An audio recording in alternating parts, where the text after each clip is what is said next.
오늘 하나님 우리 공동체 주신 말씀은 지난주에 이어서 마태복음 12장 46절에서 50절입니다. 다 같이 읽겠습니다. 시작. 예수께서 우리에게 말씀하실 때 그의 어머니와 동생들이 예수께 말하려고 밖에 섰더니 한 사람이 예수께 여짜오되 보소서 당신의 어머니와 동생들이 당신께 말하려고 밖에 서 있나이다 하니 말하던 사람에게 대답하여 이르시되 누가 내 어머니이며 내 동생들이냐 하시고 손을 내밀어 제자들을 가리켜 이르시되 나의 어머니와 나의 동생들을 보라. 누구든지 하늘에 계신 내 아버지의 뜻대로 행하는 자가 내 형제요 자매요 어머니이라 하시니라. 아멘. 지난 10월 초에 부산의 남해안 쪽에 태풍이 불었죠.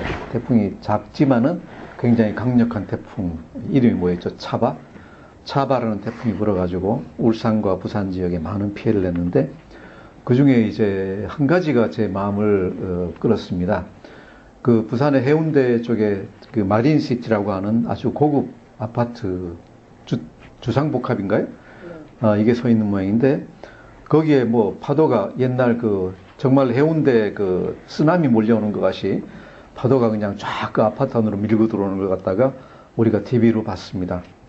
나중에 왜 그런 일이 생겼는가 얘기를 들어보니까 그 마린시티가 바로 바다 앞에 바로 있는데 원래는 그 앞에 방파제를 갖다가 좀 높이 쌓아야 되는데 보통 때는 이 파도가 안 치니까 사람들이 파도가 문제가 아니라 우리가 앞에서 1층에 앉아서도 바다의 경관을 갖다가 멋있는 광경을 보고 싶다라는 그 항의 때문에 구청에서 방파제를 쌓지 못하고 한 5m 쌓아야 되는 방파제를 갖다 한 1m만 쌓아놓고 하다 보니까 아주 작은 파도도 견디지 못하고 그 파도가 밀려오는 걸 갖다가 아파트 안으로 다 밀려오는 걸 갖다가 우리가 봤습니다. 세상 사는 것도 이것하고 비슷한 것 같아요. 보통 때 살 때는 아무 문제가 없고 삶에서 파도가 없고 그럴 때는 방파제가 도리어 우리 앞에는 방해가 돼요. 방해가 되고 아이고 귀찮고 거칠고 이렇게 좋은 그 세상 일을 갖다 다 누리지 못하게 하고 나를 속박하는 것 같은 그런 느낌을 주는데 세상에서도 어떤 일이 닥치면은 그죠? 우리가 세파라 그러죠. 어떤 어려움이나 문제가 생기고 그러면은 우리가 방파제를 필요로 합니다. 그걸 막아줄 방파제가 필요한데 보통은 그게 뭡니까? 우리 가족들이죠. 그죠? 부모들, 형제들이 우리가 어려움에 처하면은 형제들이 가장 먼저 도와주고 부모가 도와주고 그렇게 합니다. 다른 사람들은 아무리 친해도 도와주는 게 이제 한계가 있습니다. 그래서 우리는 세상 살아갈 때 가족 공동체, 가족들을 우리의 세상 살아갈 때 어려움에 대한 방파제라고 우리가 생각을 합니다. 그래서 보통 때는 조금 어떤 때는 좀 귀찮고 힘들고 하더라도 평소에 잘 방파제를 쌓아놔야지 나중에 파도가 밀려들더라도 그것을 잘 이겨낼 수가 있는 것 같습니다. 이렇게 우리는 세상에 살아가면서 파도를 막아줄 방파제나 피난처가 필요합니다. 이와 똑같이 예수님도 사역을 하시면서 반대라는 파도, 또 비난이라는 파도, 또 심지어는 예수님을 잡아 죽이려는 파도, 이런 파도를 갖다가 만나신 걸 우리가 봤습니다. 그죠?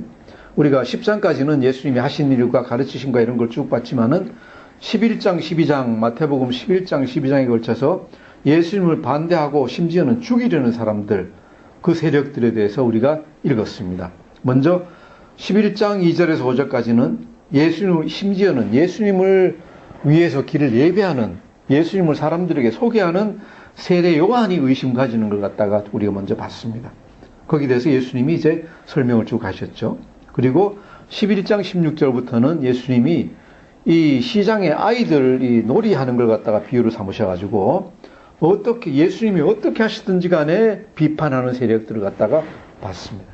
그죠? 그래서 요한이 아무것도 안 먹고 거칠게 살면은 왜 저렇게 사느냐라고 야단을 갖다 치고 욕을 하고, 또 예수님이 거기 아니고 제자들과 함께 잘 먹고 사람들하고 잘 어울리면은 저 사람은 영적인 사람이 어떻게 저렇게 세상 사람들하고 잘 어울리고 맨날 먹기만 하냐, 마시기만 하냐 하고 욕하는 이런 걸 갖다 또 봤습니다. 또 11장 20절부터는 예수님이 가버나움과 베세다와 코라신 이 도시들을 중심으로 해서 이 사람들의 무관심에 대해서 말씀하시는 걸 봤습니다. 그래서 무관심한 것은 반대하는 것보다 심지어는 더하다. 반대하는 것은 그래도 좀 관심을 가지고 있는 건데 반대하는 것이 아니라 무관심은 완전히 무시해버리는 거기 때문에 더하다 하는 걸 갖다 얘기를 갖다 봤습니다. 그리고 12장 들어와서는 바리새인과 서기관들을 중심으로 한 반대를 갖다 봤습니다. 특별히 안식일 날 제자들이 이 미라를 갖다 훑어먹은 것, 여기서부터 시작해서 그 다음 이제 안식일 날 손마른 병자를 데리고 와서 고치나 안 고치나 보고 예수님 고치시고 하시니까 마지막에는 예수님을 갖다 죽이려고 모의합니다. 그죠? 이게 12장 14절에 나오는 얘기입니다. 그들이 예수를 죽이려고 그때부터 모의하기 시작했습니다. 결국은 예수님을 죽였죠. 그런데 그 모의하고 나서 첫 번째로 한 일이 뭔가 하면은 예수님이 어떤 일을 행하시니까 예수님이 바알세불, 사탄의 힘을 입어서 일을 한다라고 이제 비난하기 시작합니다. 하나님의 힘이 아니라 사탄의 힘을 입어서 한다라고 하니까 이런 사람은 잡아 죽여야 되죠. 두 번째로는 11장 38절부터 시작해서 증거를 더 보여봐라. 증거를. 하는 말, 뭐 이런 거 소용없다. 계속 증거를 보여봐라. 하나님의 아들이라는 증거를 보여봐라. 하는 이런 조소에 섞인 그런 요청을 갖다 하는 걸 갖다 봤습니다. 오늘 본문의 말씀은 예수님이 이 모든 그 하시는 사역에 대한 비난들의 거친 파도를 거슬러 항해하시면서 예수님이 무엇을 방파제로 삼으셨는가, 어떤 피난처를 가지고 계셨는가를 갖다가 설명해 주는 말씀입니다. 먼저 46절과 47절을 같이 읽어보겠습니다. 다시 한번 시작. 예수께서 우리에게 말씀하실 때 그의 어머니와 동생들이 예수께 말하려고 밖에 섰더니 한 사람이 예수께 여짜오되 보소서 당신의 어머니와 동생들이 당신께 말하려고 밖에 서 있나이다 하니. 아멘. 누가 왔다고요? 어머니 마리아와 동생들이 왔다. 남동생, 여동생이 왔다. 자, 아까 말씀드린 것 같이 우리는 세상을 살아가면서 어떤 어려운 일이 있을 때 막아주는 것이 가족 공동체라는 것 갖다가 우리가 받고 이렇게 압니다. 젊어서는 모르지만은 젊었을 때 가족들에게 잘해 놓으십시오. 그래야지 나중에 어떤 일이 생겼을 때 좋은 방파제가 됩니다. 그렇기 때문에 이 가족 공동체에 대해서 잘 하는 것이 우리가 첫 번째로 해야 되는 거죠. 그죠? 물론 가족들이니까 사랑하고 섬기고 해야 되지만은 또 그것을 떠나서 어떤 일이 있을 때 가족 공동체가 우리를 세상의 파도에서 막아준다. 특별히 제일 첫 번째 누구예요? 어머니, 그 다음 아버지, 그 다음 형제 자매들이 막아줍니다. 그래서 우리는 세상에서 가족들을 다른 무엇보다도 중시합니다. 예수님에게도 동생들이 있었습니다. 어머니도 물론 있었고 동생들이 있었는데 동생들이 몇이나 있었나 혹시 아세요? 이것을 우리가 마태복음 13장 55절 56절 보시면 나옵니다. 바로 그 다음 장이니까 13장 55절 56절 한번 읽어보실까요? 시작. 이는 그 목수의 아들이 아니냐? 그 어머니는 마리아, 그 형제들은 야고보, 요셉, 시몬, 유다라 하지 않느냐? 그 누이들은 다 우리와 함께 있지 아니하냐? 그런즉 이 사람의 모든 것이 어디서 났느냐? 하고. 아멘. 여기서 예수님의 가족관계를 이 사람들이 다 밝혀주고 있습니다. 아버지가 누구라고요? 목수. 아버지가 목수. 여기는 이름이 안 넣어지면 우리는 요셉이라는 걸 압니다. 어머니는 마리아. 형제들은 야고보, 요셉, 시몬, 유다. 그래서 남자 형제가 몇이에요? 예수님까지 합치면 5. 그 다음 그 누이들 그랬는데 누이들은 여기서는 이제 복수형입니다.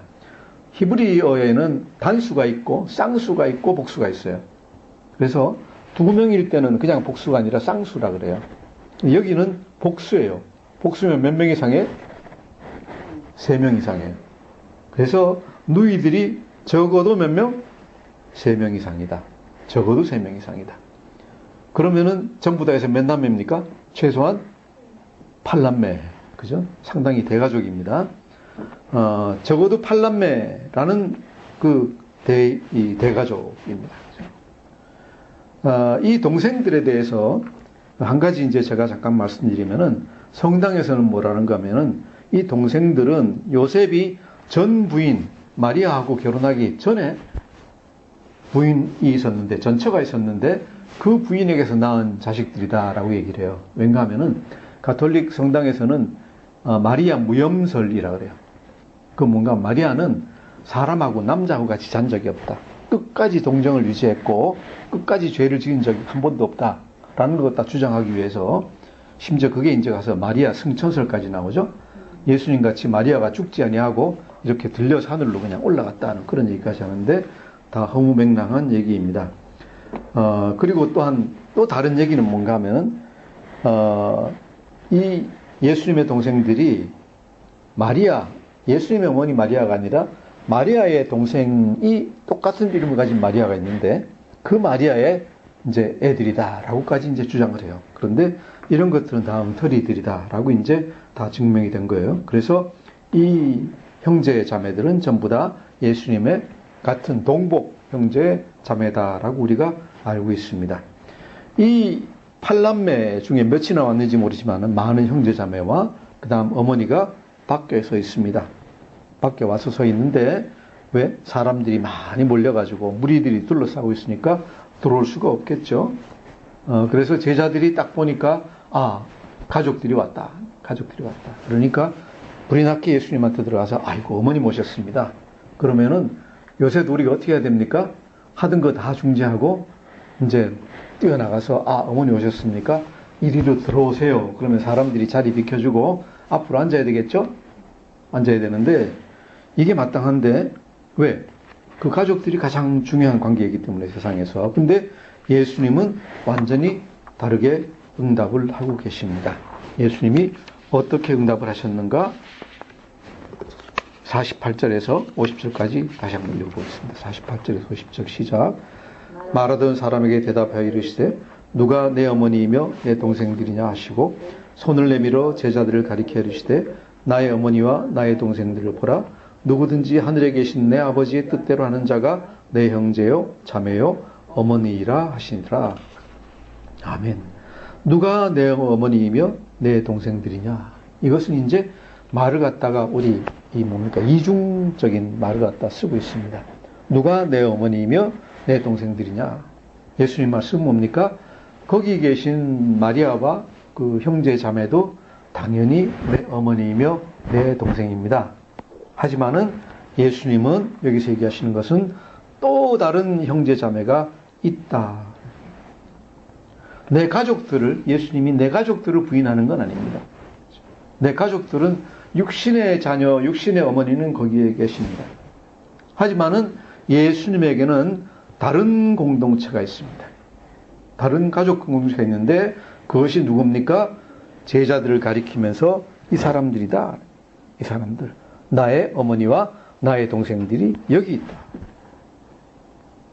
그리고 그 제자들이 어떤 사람들입니까? 50절 보시면은 하늘에 계신 내 아버지의 뜻대로 하는 자. 하늘에 계신 내 아버지의 뜻대로 하는 자가 내 어머니요, 내 동생들이다. 내 동생들이다. 내 남자 동생, 여자 동생, 어머니가 다 이 사람들이다 하는 얘기입니다. 무슨 얘기예요? 나에게는 또 다른 공동체, 즉 영적 공동체가 있습니다. 영적 공동체가 있습니다. 예수님이 왜 이렇게 영적 공동체를 강조하셨는가? 왜 이 말씀이, 이 가족에 대한 말씀이 바로 예수님에 대한 반대, 이 뒤에 어떻게 보면 생뚱맞게 들어와 있느냐? 왜 그렇습니까? 이런 반대를 갖다가 예수님이 이겨내시는 것은 영적 공동체 안에서 이겨내시기 때문에 그렇습니다. 예수님은 물론 혼자서도 그런 반대를 갖다 다 이겨내시고 다 이겨내셨을 겁니다. 틀림없이. 하시지만은 예수님이 여기에서 뭘 보여주십니까? 세상에서 이런 반대를 갖다 이기기 위해서는 뭐가 필요하다? 영적인 공동체가 필요하다. 예수님을 향해서 반대하고 비난하고 그런 모든 것을 갖다 막아주는 것은 무엇이다? 영적 공동체. 다른 말로 하면 뭡니까? 하늘에 계신 아버지의 뜻대로 행하는 자들. 하늘에 계신 아버지의 뜻대로 행하는 사람들, 이 사람들의 모임이 진정한 공동체이다 라고 얘기를 갖다가 합니다. 그래서 우리는 예수님의 오늘 가르침에 의해서 한 가지를 배우는 것은 무엇입니까? 육신의 공동체도 굉장히 중요합니다. 가족들이 중요한 것 같이 또 중요한 건 뭐예요? 영적 공동체가 중요하다. 그리고 그 영적 공동체의 가장 기본은 어디입니까? 교회다. 그게 교회이다. 자, 그러면은 오늘날 21세기를 사는 우리 기독교인들, 그리스도인들에게도 이런 영적 공동체가 필요할까요? 왜? 언뜻 보면은 다른 나라는 몰라도 한국에는 별로 핍박이 없는 것 같아요. 그렇지 않습니까? 무슨 핍박이 있습니까? 예수 믿는다고 감옥으로 잡아가는 사람도 없고, 그죠? 사형당하는 것도 아니고 아무것도 아니에요. 그런데 보면은 핍박이 있어요. 세상의 파도가 있어요. 어떤 파도가 있습니까?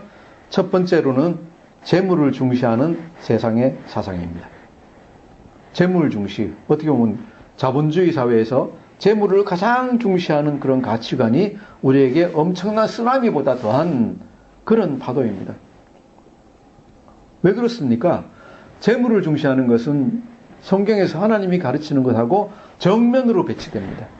예수님이 뭐라 그러셨어요? 하나님과 만몬은, 하나님과 재물은 동시에 섬길 수 없다 그러셨어요. 하나님하고 재물은 어떻게 보면 원수되는 거예요. 이것을 자본주의 사회다 보니까 교회에서 강하게 얘기를 하지 못하니까 사람들이 다 헷갈려하고 있어요. 다 헷갈려하고 있어요. 그래서 예수를 잘 믿지 않는 이유 중에 하나가 뭔가 하면은 예수님 말대로 하나님 말씀대로 살다 보면은 손해보니까 돈 많이 벌지 못하니까 제대로 안 믿는 거예요. 믿는다고 말은 하면서도 제대로 믿질 않아요. 왜? 많은 돈을 벌려면은 다른 사람을 속이기도 해야 되고 뇌물도 갖다 바쳐야 되고 다른 사람을 짓밟기도 해야 되고 하는데 이것은 다 하나님의 뜻에 어긋나는 거예요. 그런데 우리가 보면은 오늘날 한국 교회에서 예수님 잘 믿는다고 얘기하고 교회에서 간증하는 중에 사람들 중에 많은 사람들이 그런 엉터리 없는 짓을 하고 있는 것을 갖다 우리가 봐요. 그죠? 예수님 믿는 아주 신실한 장로님이라 그래가지고 이렇게 보면은 회사에서는 그 맨 말단 사원들, 어려운 사원들 갖다 집 밟고 있어요. 그 사람들 갖다 핍박을 하고 있어요. 그죠? 또 예수님 잘 믿는 판사님, 검사님 그래가지고 보니까 뇌물 받고 판결을 갖다 다 구부리고 있어요. 예수님 잘 믿는 대통령 뽑아놨더니 엉뚱한 짓 하고 있어요. 자기네 그룹에 이익되는 일만 하고 있어요. 왜 그렇습니까? 그분들은 뭔가 하면은 하나님과 재물이 원수되는 것이라는 것을 갖다가 전혀 이해하지 못해요. 왜? 교회에서 그렇게 가르치지 않았기 때문에. 교회에서 어떻게 가르쳤습니까? 하나님을 잘 믿으면은 부자 된다. 돈도 많이 번다. 그래서 거꾸로 얘기해서 하나님을 잘 믿는다는 증거가 뭐냐? 그분이 돈을 잘 벌면은 그래서 교회에 많은 헌금을 갖다 하면은 하나님 잘 믿는 거예요. 하나님 절대로 그렇게 말 안 하셨어요. 절대로 그렇게 말 안 하셨어요. 하나님은 뭐라 하셨습니까? 돈을 사랑하는 것이 일만하게 뿌리라 그랬어요. 돈을 사랑하는 것이 일만하게 뿌리라 그랬어요. 돈을 사랑하지 않는 사람이, 그리스도인은 돈을 사랑하지 않는 사람이죠. 그런다고 해서 그리스도인은 돈을 못 본다는 얘기는 아니에요. 하나님이 축복해 주셔서 돈을 많이 벌게 되는 그리스도인도 있어요. 신실한 신자들도 있어요. 그런데 일반적으로 돈을 많이 버는 사람들하고 돈을 많이 버는 그리스도인, 참된 그리스도인의 차이는 뭡니까? 일반적인 세상 사람은 뭔가 하면은 돈을 많이 버는 그 자체가 축복이고 그 자체를 즐기고 그 돈은 다 자기 거예요. 그런데 신실한 그리스도인들은 뭐예요? 돈이 많이 버는 게 자신하고는 별로 상관이 없어요. 하나님이 축복해 주셨으니까 돈을 많이 버는 것이지 그 돈은 뭐예요? 자기 게 아니에요. 자기 게 아니에요. 그래서 자기는 돈을 많이 벌든지 적게 벌든지 쓰는 것이 별로 차이가 없을 거예요. 그리고 그 돈들은 무엇을 위해서 씁니까? 하나님을 위해서, 세상에 어려운 사람들을 위해서, 예수님의 복음 전하기 위해서, 증거하기 위해서 돈을 갖다가 사용합니다. 그분들은 하나님이 축복해 주셔서 돈을 갖다가 많이 벌게 됐지만은 돈을 많이 벌고 적게 버는 것이 그분하고 상관이 다시 없어요. 그냥 적당한 것으로 살아가는 거예요. 그래서 우리 참된 그리스도인들에게 직업은 뭐가 되어야 되겠습니까? 출세하는 도구, 돈을 많이 버는 도구가 아니라 그냥 우리가 옛날에 하는 말대로 생업일 뿐이에요. 살아가기 위해서 하는 일일 뿐이에요. 살아가면서 뭘 합니까? 살아가면서 예수님 잘 믿고, 그죠? 이웃을 잘 사랑하고, 세상에 구제하고, 하나님 복음 전파하고 하는 데 있어서 하나의 도구일 뿐이에요. 그래서 참으로 예수 잘 믿는 사람은 악한 일을 하면서 돈을 벌면 안 돼요. 남의 것을 강탈하면서 돈을 벌어도 안 되고, 다른 사람에게 피해를 입히면서 돈을 벌어도 안 돼요. 다른 사람을 억압해서 돈을 벌면 안 돼요. 이것이 하나님의 뜻이에요. 뜻인데, 지금 세상에서 이런 관점을 유지하면서 사업하든지 살아가려고 그러면은 여러분 아시는 것 같이 엄청난 스트레스를 받을 것입니다. 주위 사람들한테 말도 못하는 핍박 받을 겁니다. 사업을 하는데 뇌물도 안 바치고 술도 안 마시고 나쁜 짓 안 하고 이렇게 하면서 돈을 벌려고 그러면은 얼마나 힘들겠습니까? 이 자체가 제가 보기에는 하나의 엄청난 핍박이에요. 이 핍박을 갖다 차라리 목숨 내놓으라 그러는 건 간단해요. 간단한데 이 세상에 살아가면서 돈을 벌어야 되는데 하나님의 방법대로 돈을 버는 것, 이 자체가 엄청난 희생을 수배하는 것이고 엄청난 희생이에요. 이런 큰 쓰나미가 없어요. 이런 큰 재물만을 중시하는 자본주의라는 재물 중심의 세상에 사는 그 자체가 엄청난 쓰나미예요.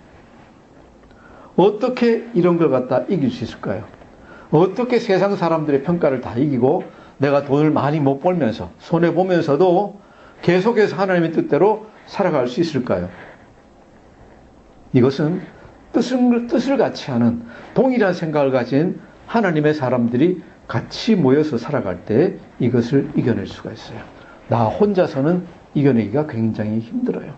어떻게 같이 나갈 때 이것을 갖다 이겨낼 수가 있다. 그래서 우리가 이것을 믿음의 공동체라고 얘기하는 거예요.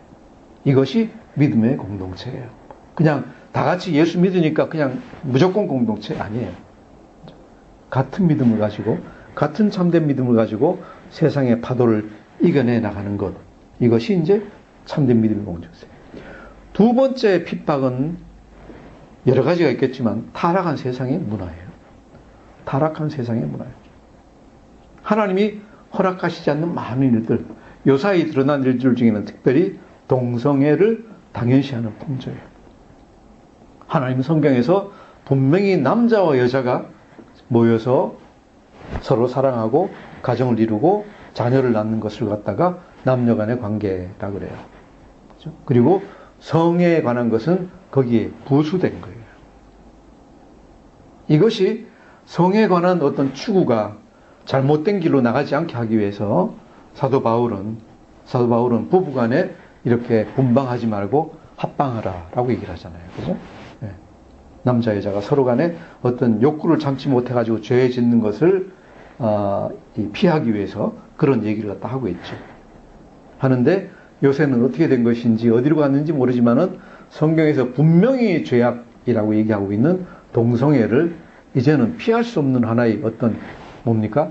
그렇게 경향을 타고나기 때문에 어쩔 수 없다라고 얘기하고 그것을 점점 더 합법화해 나가고 있어요.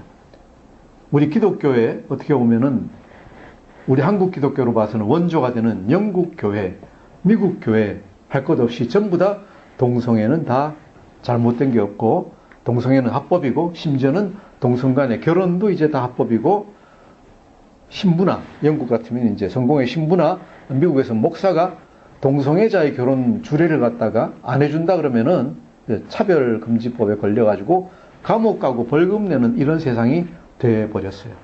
학교에서 교사가 동성애에 대해서 나쁜 것이다, 잘못된 것이다 얘기하면은 거의 파면당할 거예요. 제가 알기로. 이것보다 더한 핍박이 어디 있습니까? 우리 참된 그리스도인들은 이런 핍박들도 이겨내야 돼요. 왜? 하나님이 얘기하신 게 아니에요. 하나님이 허락하시지 않은 큰 죄 중에 하나예요. 하나님이 음란한 것을 갖다 가장 큰 죄 중에 하나로 말씀하셨는데 그냥 남녀 간의 음란한 것보다 더한 것은 동성애예요. 초대교회 때 절대로 용서받지 못하는 몇 가지 죄가 있었어요. 죄가 있었는데 그 중에 두 가지가 뭔가 하면 배교, 그죠? 믿다가 배신하는 것. 두 번째가 뭔가 하면 음란한 거예요. 그죠? 음란죄인데 이 동성애는 음란죄보다도 훨씬 더한 거기 때문에 당연히 하나님 보시기에는 절대로 용서받지 못하는 죄에 해당되는 거예요. 이런 것을 어떻게 이겨낼 수 있을까? 남들은 세상에서 다 동성애라 그러는데, 동성애 맞다 그러는데, 어떻게 우리는 내 믿음, 그죠? 동성애가 틀렸다. 이것은 죄이다라고 얘기하고 그런 믿음을 지켜나갈 수 있을까요? 어떻게 하면은 동성애에 반대하다가 파면당했는데 살아나갈 수 있을까요? 교회 공동체 안에서 될 수 있습니다. 그래서 저는 전에도 얘기했지만은 교회 공동체는 이렇게 믿음을 지키다가 생업을 잃은 사람들을 그 일을 다시 찾을 때까지 도와야 된다고 저는 항상 주장을 해요. 그래서 제가 TE를 갖다 하는데 연길에서 TE를 갖다 하다가 교수 한 분이 휴직을 당했어요. 거의 파직은 아니지만 휴직인데 1년 동안 휴직인데 1년 동안 월급을 하나도 못 받는 거예요. 아무 수입이 없는데 갑자기 1년 동안 월급을 못 받아요. 그래서 우리가 이제 그 예수공동체교회에서 해가지고 그걸 갖다 1년분 받을 급여에 거의 해당하는 돈을 갖다 저희가 보냈어요. 왜? 아니, 예수 믿는 바른 일을 하다가, 예수님 사역하다가, 그것 때문에 파직을 당했으면은, 1년 동안 수입이 끊겼으면은, 교회가 도와야 된다는 겁니다. 그래야지 그분이 그 믿음과 사역을 갖다 유지할 수가 있습니다. 당연히 동성애를 반대하다가 혹시 어떤 교사가 파직을 당했으면은, 파면을 당했으면은, 저는 교회에서 마땅히 도와야 된다고 생각을 해요. 이것이 믿음의 공동체예요. 이런 세상의 파도를 갖다 이겨낼 수 있는 것, 이것이 믿음의 공동체이다. 여러 가지, 이것 말고도 여러 가지 다른 것들이 우리가 앞으로 조사해보면 많이 나올 겁니다. 그죠? 많이 나올 텐데, 이런 모든 어려움, 믿음에서 어려움, 내 바른 믿음을 지키는데 있어서 다가오는 세상의 파도, 세상의 핍박을 이겨내기 위해서는 믿음의 공동체, 교회 공동체라는 방파제가 필요해요. 그렇기 때문에 모든 신자들은 바른 믿음의 공동체를 찾아야 돼요. 정말로 성경적인 설교가 이루어지고 성경적인 믿음을 가진 교회가 절대로 필요해요. 두 번째로 그런 믿음을 가진 성도들을 점점 더 숫자를 늘려가야 돼요. 우리 교회가 바른 믿음을 가지려고 애쓰고 열심히 노력하지만은 한 가지 못하고 있는 것은 동료 성도들을 늘려나가지 못하고 있는데 우리 자신들이 회개해야 돼요. 그래서 전도를 열심히 해야 되겠지만 그것보다도 먼저 저부터 시작해서 우리 모든 사람들이 정말로 하나님께 열심히 기도해서 바른 믿음, 같은 믿음을 가진 성도들 또는 가질 성도들을 많이 보내주십시오 하고 우리가 열심히 기도해야 되겠습니다. 저부터 기도를 갖다가 열심히 더 강화하겠습니다. 여러분도 같이 기도해 주셨으면 좋겠습니다. 그리고 또한 교회 공동체에 성도들이 많이, 우리 동료 성도들이 많이 들어왔을 때 우리가 조심해야 되는 것들이 있습니다. 왜? 그들이 참으로 나의 믿음을 위해서 하나님이 보내주신 귀한 존재라는 것을 갖다가 우리가 생각해야 됩니다. 그들이 우리 믿음에서 가족들입니다. 내 부모고, 내 형제고, 내 조카고, 내 자녀들이에요. 그 사람들을 잘 지켜야 되잖아요. 시험에 들지 말게 해야 되죠. 그래서 우리는 다른 여러 가지가 있겠지만은 이렇게 다음에 몇 가지는 특별히 주의해야 됩니다. 첫째로는 뭡니까? 상대방에 대한 험담을 삼가해야 됩니다. 험담을 삼가해야 됩니다. 이것은 비단 우리 교회 안에서뿐만 아니라 우리 교회 밖의 사람들에 대해서도 험담, 나쁜 일이 생기면 우리가 기도해야지 그 얘기를 펼쳐나가려고 하면 안 되겠습니다. 그래서 절대로 다른 사람에 대해서 험담하면 안 되겠습니다. 잘못된 일을 보면은 바로 그 사람에 대해서 권면하고 기도를 해줘야 됩니다. 또 다 같이 기도해야 됩니다. 성도들 간에 그런 걸 보시면은 저한테도 얘기를 해주십시오. 제가 알고 싶어 하는 것은 기도하기 위해서 알고 싶어 합니다. 하나님이 그분을 고쳐주시기를. 두 번째로 다른 성도들이 어떤 문제가 내가 이해하지 못하는 어떤 일을 하고 있다. 잘못된 일을 하고 있다 할 때 그 사람을 나쁘게 생각하고 하기 전에 먼저 해야 되는 것은 그 사람을 이해하도록 힘써야 됩니다. 도대체 왜 그런 일을 하고 있는가? 왜 그렇게밖에 못할까? 하는 노력을 우리가 해야 되겠습니다. 왠가 하면은 모든 사람들은요, 어떤 일을 할 때는 어떤 사정들이 있어요. 몸이 약하든지, 돈이 없든지, 아니면 정말로 시간이 없든지, 아니면 정신적으로 어떤 문제가 있든지, 무슨 문제들이 있기 때문에 그렇게 잘못 행하고 있는 거예요. 예수 믿는 사람들은 다시 한번 얘기하지만, 우리 전부 공동체 안에서 형제, 자매, 가족들이에요. 그래서 어떤 사람이 잘못하고 있는 걸 보면은 욕하기 전에, 야단치기 전에 먼저 이해하도록 힘써야 됩니다. 이해하도록 힘써야 됩니다. 그리고 또한 그분이 고치기 전까지 사랑하지는 못할지라도, 좋아하지는 못할지라도 사랑하도록 힘써야 돼요. 우리는 이 이성 간의 사랑을 항상 얘기하다 보니까 먼저 좋아하고 난 다음에 사랑한다는 얘기를 하는 이 단계로 가는 것 같아요. 근데 성경적으로 보면은요, 사랑하는 것은 원수라도 내가 사랑해야 돼요. 맞습니까? 원수라도 내가 사랑해야 돼요. 그렇죠? 아무리 싫어하는 사람도 사랑해야 돼요. 그리고 좋아하는 사람은요, 내 감정이 같이 가는 거기 때문에 사랑하는 것보다 훨씬 더 단계가 높아지는 거예요. 다시 한번 얘기합니다. 사랑은 모든 그리스도인이 기본적으로 모든 사람을 대해서 해야 되는 겁니다. 즉, 그 사람을 사랑하면은 그 사람을 이해하려고 노력하고, 그죠? 이해하려고 위해서 노력하고, 또 그 사람을 갖다가 험담하지 않고 하는 이런 것들이 사랑입니다. 그 사람을 위해서 기도해 주는 것입니다. 그래서 결론적으로는 뭡니까? 모든 관계에서 우리는 뭔가를 받기를 갖다 원하는데, 받는 사람이 아니라 어떤 사람? 주는 사람이 돼야 됩니다. 내가 가진 것을 주고, 내가 배려해 주고, 그죠? 내가 배려를 받고, 무엇을 받고, 사랑을 받고 해야지 내가 해주는 게 아니라, 내가 먼저 배려해 주고, 물질 면에서 배려해 주고, 또 그 사람을 먼저 생각해 주고, 사랑해 주고 하는 모든 면에서 받는 사람이 아니라 주는 사람이 돼야 됩니다.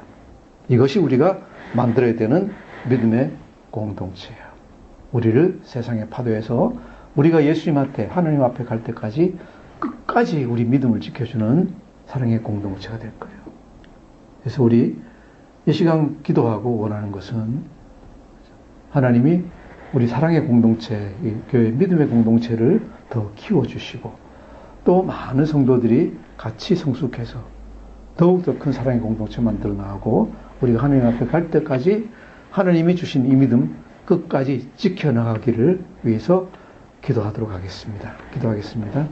하나님 아버지 참 감사합니다. 그렇습니다. 우리가 하나님이 우리를 교회에 보내주신 것을 우리가 그냥 대수롭지 않게 생각하고, 우리 옆에 앉아있는 성도들을 우리가 대수롭지 않게 생각하는 죄를 저질렀습니다. 하나님, 오늘 예수님이 가르쳐 주신 것 같이 내 세상의 육신의 공동체, 육신의 가족이 귀중한 것보다도 더 영적 공동체, 같은 믿음을 가진 우리의 동료 성도들이 귀중한 것을 우리가 배웠습니다. 하나님, 이제까지 우리 잘못한 것을 회개하고 앞으로라도 우리 영적 공동체 가족들, 같은 성도들을 우리가 이끌어주고 사랑해주고 배려해주고 베풀어줌으로써 그들이 하나님 사랑으로 더 깊이 들어오고, 또한 동일한 믿음 가지고 이 세상을 살아갈 수 있도록 인도하여 주시옵소서. 이러한 믿음의 큰 방파제를 허락해 주신 하나님께 감사드리며 예수님 이름으로 기도드립니다. 아멘.